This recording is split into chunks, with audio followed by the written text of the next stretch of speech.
Hello from the National Football Museum. I'm Sam from the Communities team, and welcome to the 7th Annual Football Writing Festival. Ordinarily, this week we'd be welcoming loads of visitors to the museum to hear author talks about contemporary themes in the world of football. We've still got loads of in-conversation events happening online this year from a host of great writers. I caught up with Ashley Hickson Lovins about his new publication, Your Show, earlier this week. And Ashley, thanks so much for coming along. Thank you so much for having me, Sam. Looking forward to chatting. Just to start us off, I suppose, if you wouldn't mind telling people just a little bit about the book. Yeah, so Your Show is a novel based on the early life and career of former Premier League referee Uriah Rennie.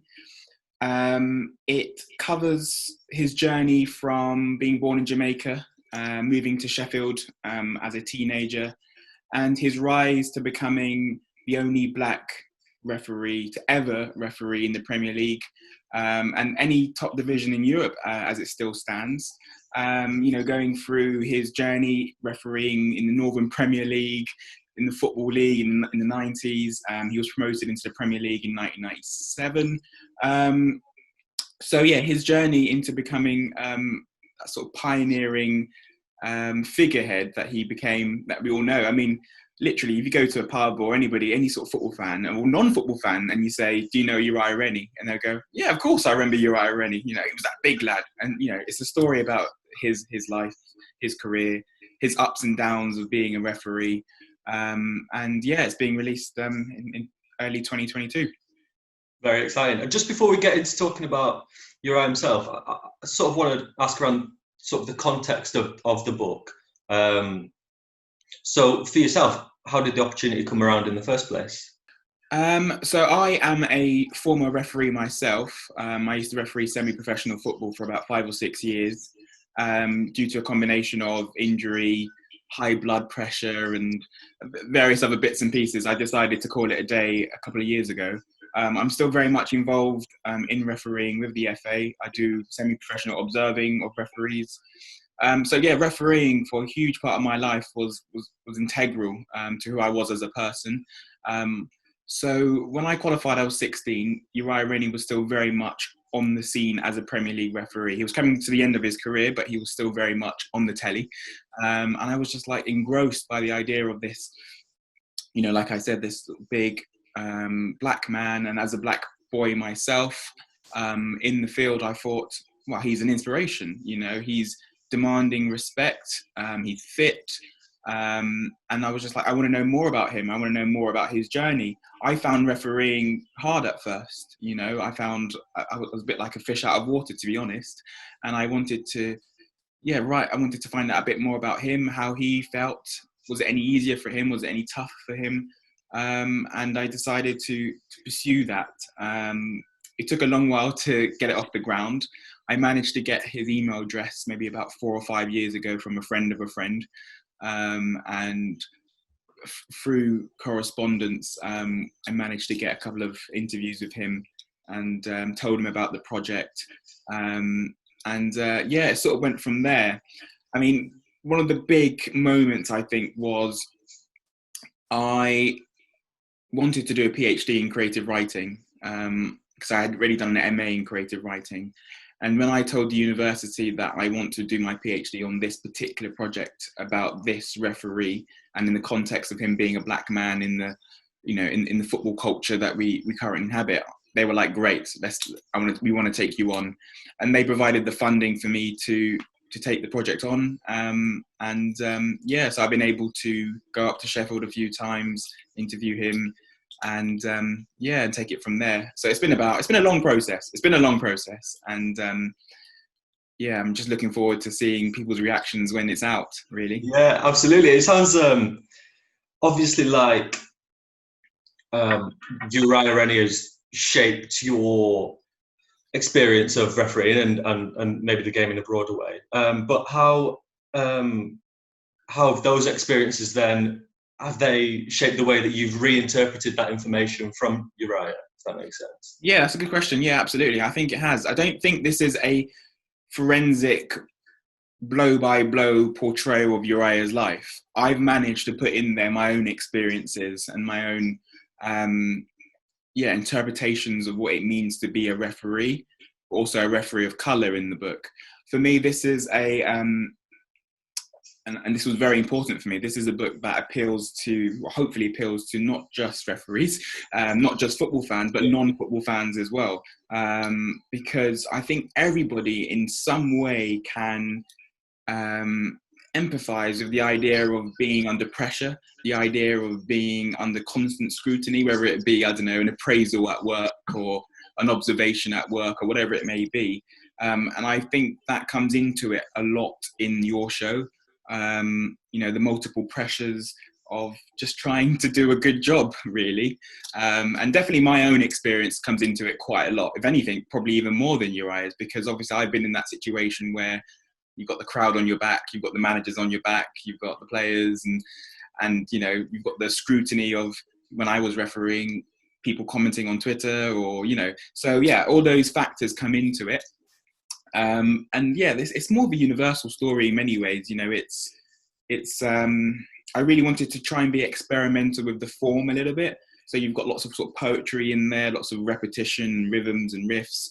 So this is more than just a story about Uriah Rennie in so many ways. Yeah, there's so much I want to sort of ask you about. I think we'll start by talking about, because you just mentioned the poetry and the rhythm book. So stylistically, is it similar to your debut novel? For those that don't know, it was 329, wasn't it? 392, yeah. My apologies, sorry, 392. Yeah. So your debut novel, 392. Stylistically similar, or is it a departure from that? I started writing poetry when I was like late teens, early 20s. Poetry was the main thing that I was writing at the time, and with that, I like to use a lot of alliteration, a lot of internal rhyme. I like there to be a good pace, almost like music. I'm a big fan of UK hip hop, UK rap, UK grime, whatever. And I wanted to try and incorporate that in my writing. So there's a lots of internal rhyme, rhythm, riffs, repetition, etc., etc.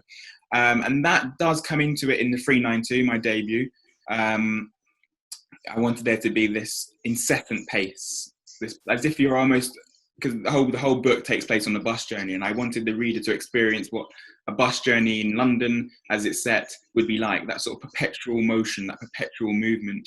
And I would say this is very similar in many ways, but I've taken it to the next level as well. There's lots of poetry in there, and there's no doubt about that. I wanted to try and capture the movement of football. Football isn't a static paragraph by paragraph. It wouldn't work like that for me. So when you read it, there's lots of gaps in the page. There's lots of experimenting with words and space. There's actual formations in there and how formations change as the game goes along. I wanted to try and recreate some sort of movement, and I do that word by word, sentence by sentence with some of the features I talked about, but I do that with how the words look on the page. I really wanted there to be a sense of dynamism, a sense of movement. It's almost as if you're watching a football match, but you're reading. And that was very important for me. So yeah, I am taking it up to the next level a little bit. When I read it, and I have a copy here, when I'm reading it, I have to read it out loud. I have to read it like I'm performing poetry in many ways. And I think that's to the benefit of the book. It really it's quite pacey, I hope. So you'll be able to fly through it. Yeah, that's the thing. Just from reading through it in the last few days, I sort of think, whilst you're going to give us a little reading later on, which I'm looking forward to, I feel like that doesn't really do it justice, because visually it's stunning. It's really interesting to see it laid out on the pages. And like you say, that dynamism and that rhythm. Also, in terms of the chronology of the book, I found quite interesting. Mm-hmm. It goes back and forth between dates, so it goes between the 70s and the 90s. It reminded me a little bit of The Damned United, which does that, obviously telling the story of Brian Clough's roles at Derby County and Leeds United. But also, I don't know if you saw on Netflix, The Last Dance, story of the Chicago Bulls, which also does that. It fluctuates between those different areas of time. Yeah, that was The Last Dance was a very good watch. Really enjoyed that. Really enjoyed that. Yes, in relation to the chronology, I'm a bit of a weird writer in many ways. I don't plan ahead. I sort of just write bits on my phone, write bits on my computer, and see where I go with it. So initially, it wasn't meant to be the chronology of starts off in the 90s, then goes back to early Sheffield in the 1970s, and then back to the 90s. It wasn't meant to be that, really. I didn't plan for that. It just sort of happened and it felt right. Because initially I was going to do it in halves. It was going to be first half, Yuri's journey to becoming a referee initially, getting those initial qualifications, and then ending it there, a bit of a gap. And then the second half would be his first game in the Football League in 1994. But I decided that was it's a bit too fragmented, a bit too stilted. There wasn't enough movement in there for me. So I decided to do that sort of fluctuating in between the different decades. And that seemed to be, like I said, create that sort of pace and movement that I wanted in this book. And I was very much, there's no doubt about it, I was very much inspired by Dundee United. David Peace is such a fantastic writer. And there's a real poetry in his words and his lines that I really wanted to try and emulate, but do it differently, because like I said, I don't think David Peace perhaps was, is inspired by UK hip hop or, UK grime music as much as I am, but there are great similarities there, and he's very much an inspiration. But yeah, I think the structure for me just aided the sort of pace that I wanted to try and recreate. I'm not even the best reader in the world. I have an English degree. I'm doing a PhD in creative writing, but I love books that are quite snappy, just because, we're all quite time poor at the best of times. And I want readers to really engage with this book, relatively quickly, but completely absorbed by the sort of speed of it as well. And that structure seems akin to that in the best way. But yeah, I mean, there's no doubt about it. David Peace was an inspiration. I also love Max Porter. Max Porter is an author whose book Lanny was longlisted for the Booker a few years ago.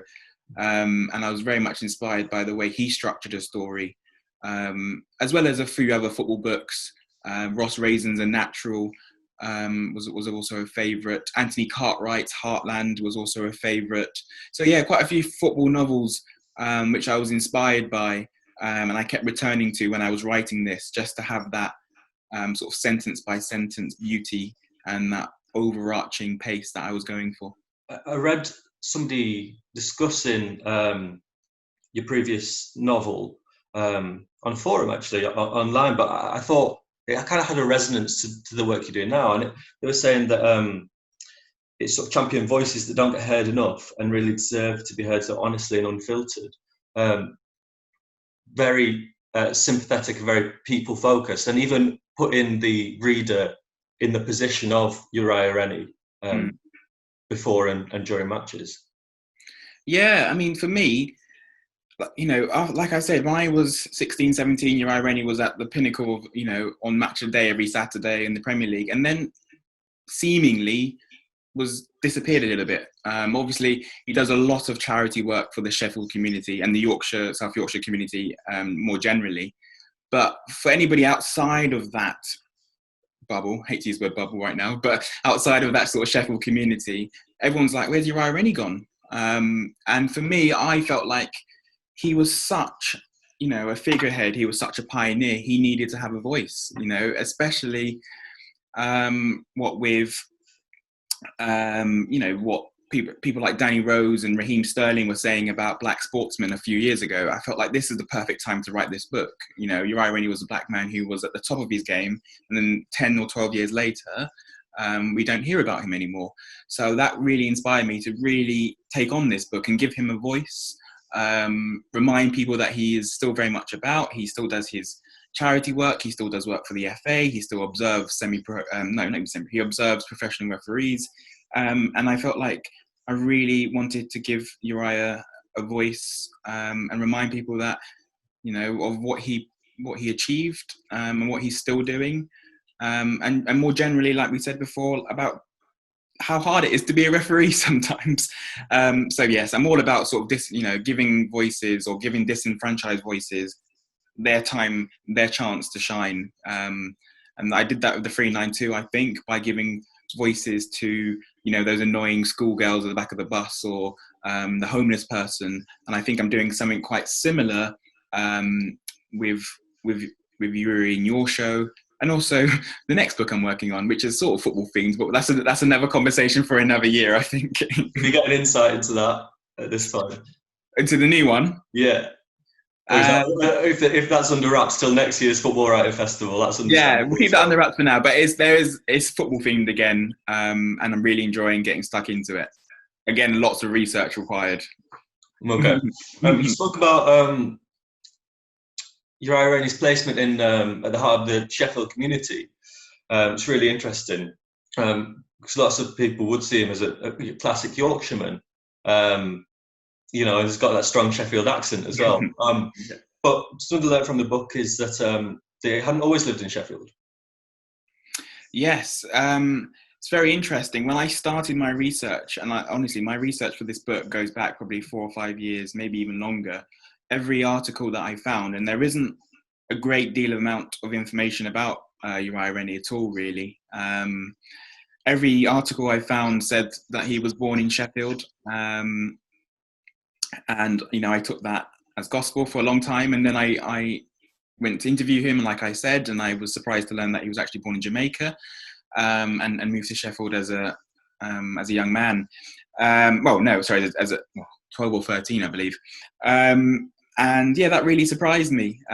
But it was also brilliant because my family are from the Caribbean, not Jamaica, but from the Caribbean. My family from St. Lucia, which is a few islands down. It added a new dimension to the story. The first few chapters are set in Jamaica. It details Uriah's sort of early life, living with his aunt and his grandmother, and being sporty. He loved sport from such an early age, every sport going, running, cricket, football. And the beginning of your show covers that transition from Jamaica to Sheffield, but also a young Yuri growing to love being competitive, a young Yuri growing to love sport, a young Yuri observing how things are done or could be improved. And that was something that he told me was, he'd watch cricketers play and he'd be like, oh, I could do better. And that's that sort of drive. I could tell from very early on, he has this incessant drive, this very innate drive to be the best. And that was proven by getting to the very top as a referee, when it's incredibly hard to do that. Yeah, he you say he moved when he's about 11 or 12. Did you say? Yeah, that's right. Yeah, so moving from Jamaica to traditionally working class industrial Yorkshire city in the early 1970s, and then obviously becoming a referee. That can't have been the easiest transition, really. No, yeah, that's right. So he moved from Jamaica to Sheffield, where his family most of his family were already based. A place called the Wyburn, which is an area or an estate just outside the city centre in Sheffield. Like we talked about, it's very working class. And Uriah used to say to me when we had those interviews, it is a tough area. And it just really highlights his rise, I think, even more. He's not from the posher parts of society, and he made it to where he did. And I also felt like, again, that was another aspect of Yuri's life that really resonated with me, because not only is his family from the Caribbean, or he was born there, my family from the Caribbean too. He was a referee, I was a referee. He's from a working class estate. I grew up on a working class estate in London, in Hackney. So there was these similarities were just so conducive for the relationship we had when we talked together, and also for me writing the book, because I could understand, even though it was a different decade, I could understand a little bit about what life would have been like for him, and it made writing the book even more sort of like fascinating for me. So he retired in 2008 or 9, was it? Yeah. And obviously, we've not had another black referee in the Premier League since that. And in fact, even in the EFL, I think maybe Sam Allison is in there as of this season, maybe. But still, not a lot of representation of black referees in the Football League. I read an interesting article that was sort of maybe suggesting that there's a bit of fallacy around trailblazers, in that, you know, sometimes when you're the first to do something, it can allow society to rest on its laurels, to congratulate itself and think, oh, you know, there's no problem, there's no structural change needed because that's happened. And obviously, you know, the preceding 12 years almost, or 11 years, without representation at that level, you know, maybe proves that there is a structural problem. What's your take on that? Yeah, I mean, it's a very complex and tricky circumstance. I think 12 years is too long, and we're not there yet, because obviously it's brilliant that Sam Allison has been promoted to the EFL, and there's a few fantastic black assistant referees as well, like Akil Howson, who is assistant referee in the Championship.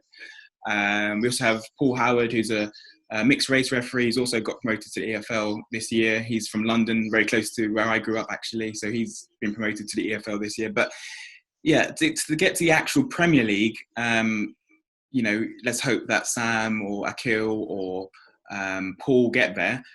But it's going to be longer than 12 years from Uriah Rennie to the next one. And I think that's too long for a game that is as diverse and as colourful as English football is. So that is something I know the FA are working really hard to try and rectify. But yeah, I think hopefully the previous issues, if you want to call them, are resolved, because I think it is too long. And I know from experience, I've seen some really fantastic referees of colour at semi-pro level who, for whatever reason, I don't know, because it is a combination of things, it is a very complex matter, didn't make it probably as high as they could have done or should have done. But I do know the FA are working really hard to try and fix that.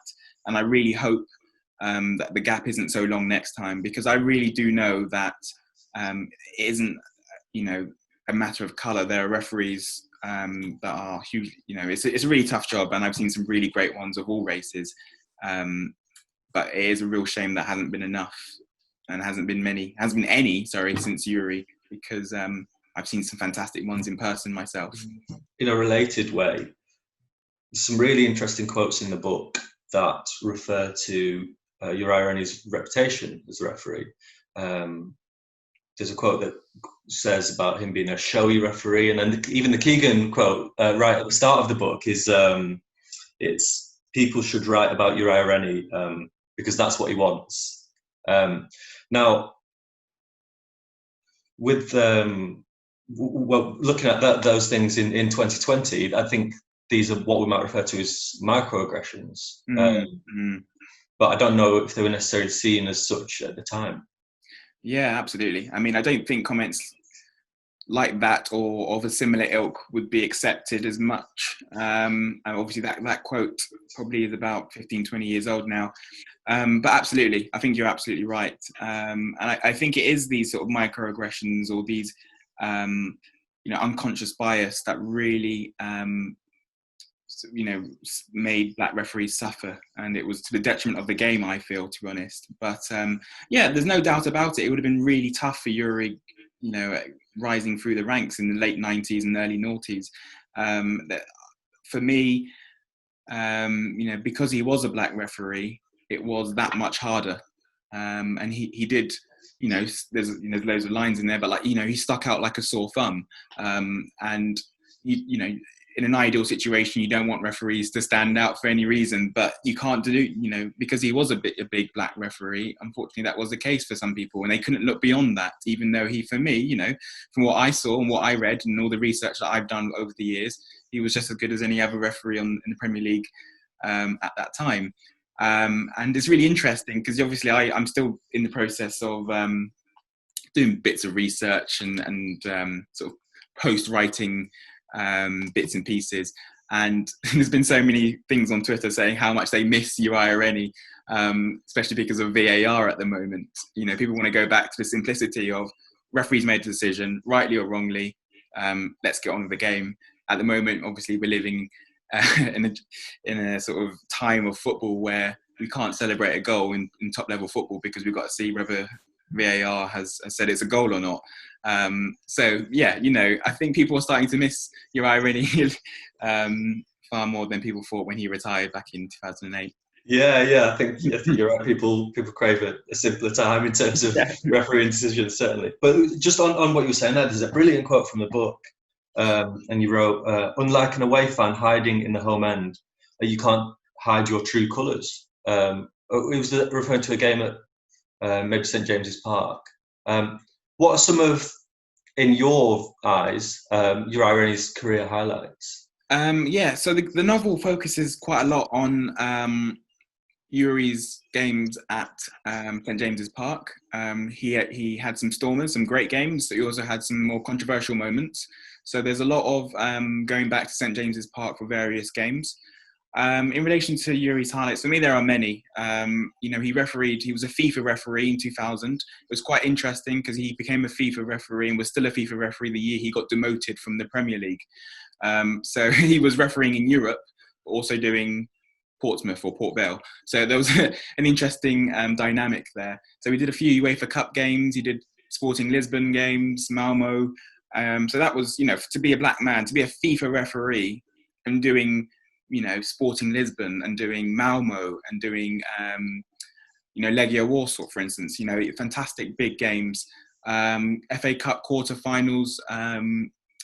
He did an Arsenal against Newcastle United in 2002. That was the highest he got in that competition. And the book sort of follows that journey, I suppose, into how far can he get in that competition. You know, I think a cup final would have been great. And unfortunately, it never quite happened.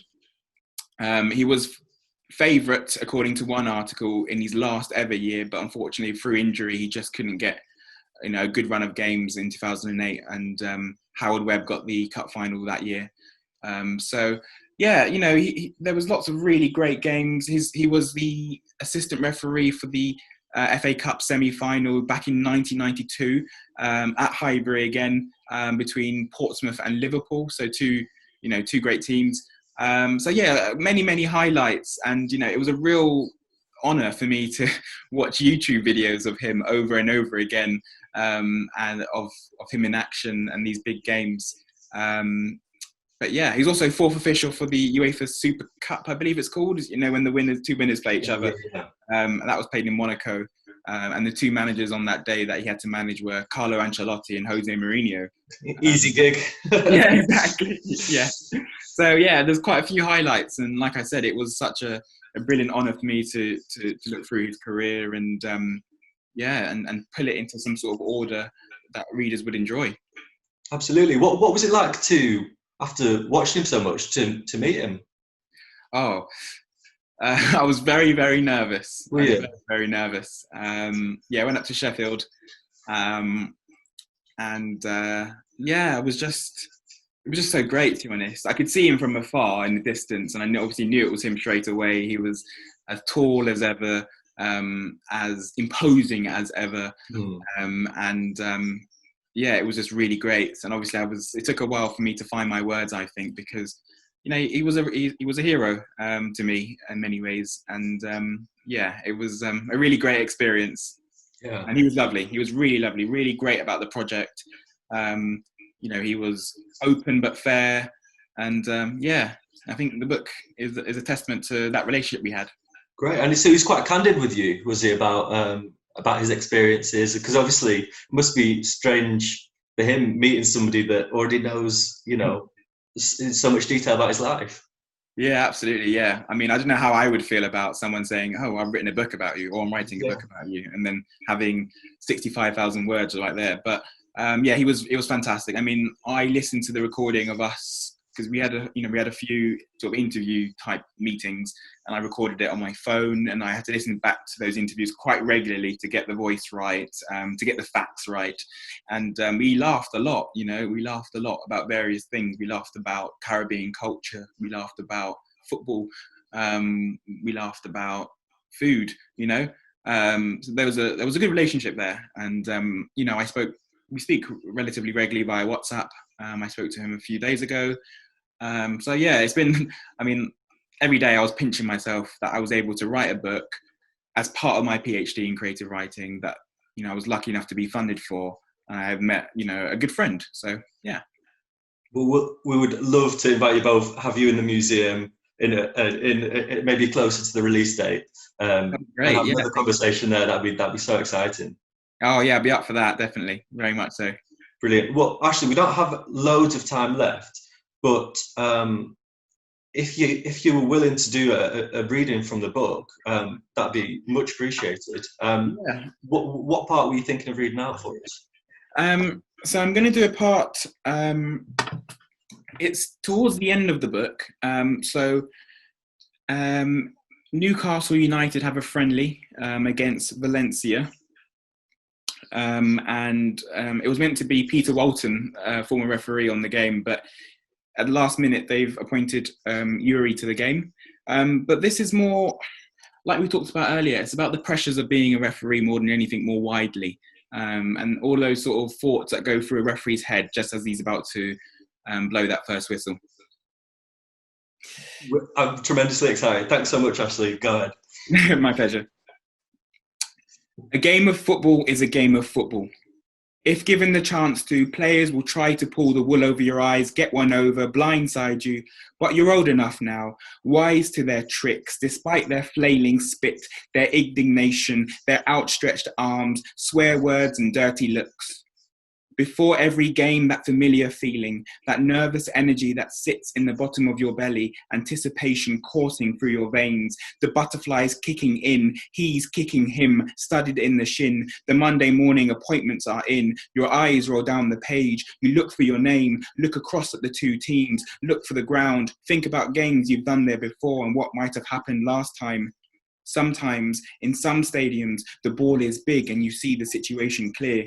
Sometimes in the same stadiums, your sight line is broken. The ball is incessantly lost in a tangle of legs and the same bad things seem to happen. But you go where you are told to go.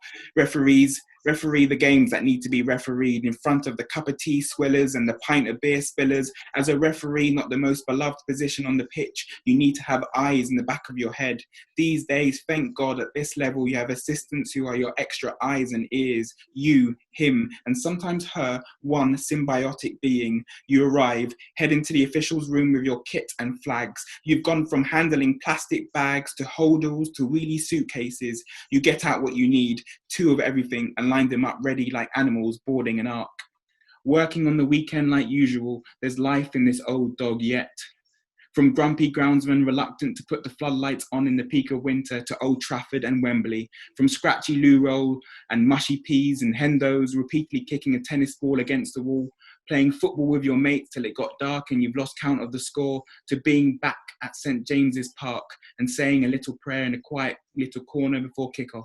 In the name of the Father, Son, and Holy Spirit.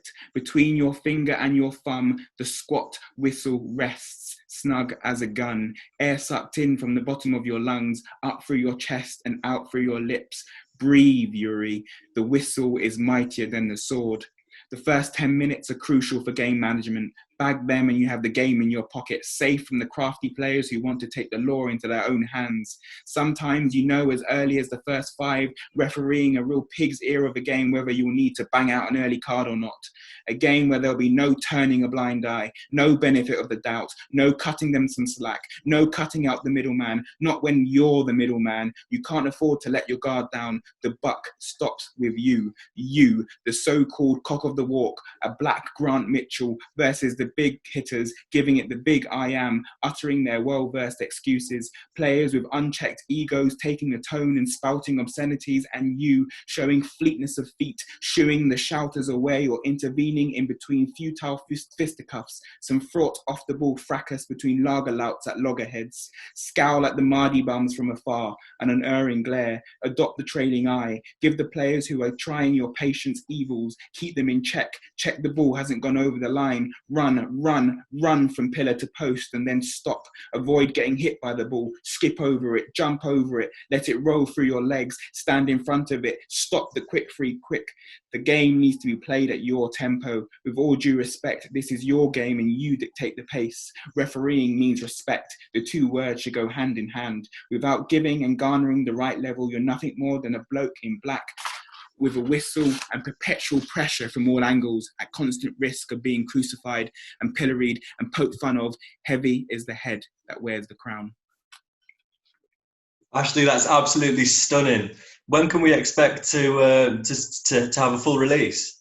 So yeah, it's just finishing being edited at the moment, but by early 2022, we are good to go. Yeah, I'm very much looking forward to it. It's being released with Faber, which is the same publisher as The Damned United, which I'm really over the moon about. I know it's in very good hands. And yeah, I really hope that people enjoy it. I've worked quite hard on it.